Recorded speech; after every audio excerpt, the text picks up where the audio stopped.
Good morning, everybody. This is Todd with the Forex Nitty Gritty Insiders daily video. Hope you're having a great day today and the market's treating you well.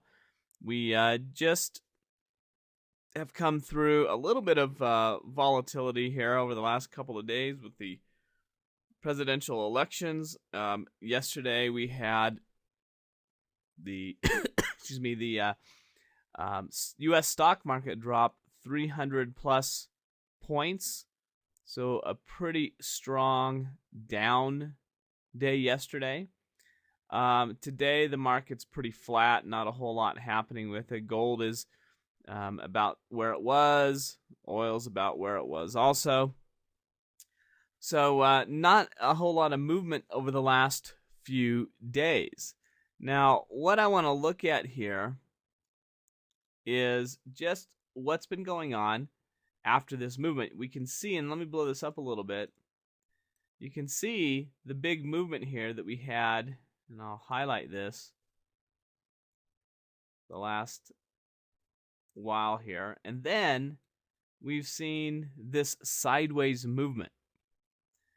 And when we look at this, we need to take into consideration the deliberate nature of the moves. And if it's not deliberate in its movements, then we have to question whether or not we should be trading it or not. Because the more choppy, non-deliberate it's moving, the tougher it is going to be for us to be successful with our trades. And so this movement right here we could look at as non-deliberate, and so is this sideways movement. What we want to see is deliberate movements that are moving up, not this choppy type of movement or flat type of movement that we're seeing. And as we look across the board, it's not just with the euro US dollar, but it's with pretty much every pair. And here is the draw that very well. Here is the sideways movement on the hourly chart of the Aussie dollar.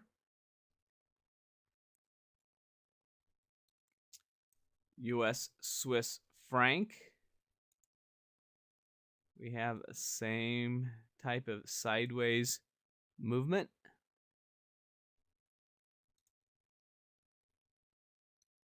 The pound dollar. You can see that it had a little more movement here, a little sharper reaction. And we did have the European overnight rate and the pound overnight rate come out. They stayed the same, but also the European Union's press conference on what they were thinking is happening. And so we did have a little bit of volatility from that. Here is the US Japanese yen.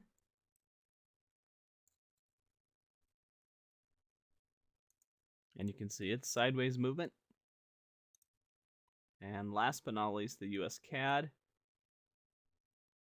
And you can see how sideways it's been. So as we look at this, we have to recognize the fact that there has not been a lot of movements over the last 21 hours here.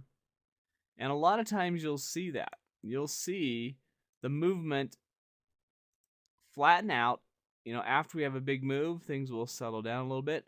When we have this sideways movement, we're going to look for a break out of it at some point. And so we would expect to see some movement out of this range over the next little while here. I don't know when. You know, obviously nobody knows when that's going to happen. But as we look for the simple trading method, we need to make sure that we don't get too caught up on the idea that we are trying to just trade. We want to make sure that we have the setups there and we wait for the markets to become more deliberate in their movements. And if we can do that, we're going to find that we're going to have a greater chance of success with our trades. So we'll wrap it up today. Have a great rest of the day trading, everybody. We'll be back tomorrow and wrap up the week. But have a great rest of the day, and we'll talk to you soon.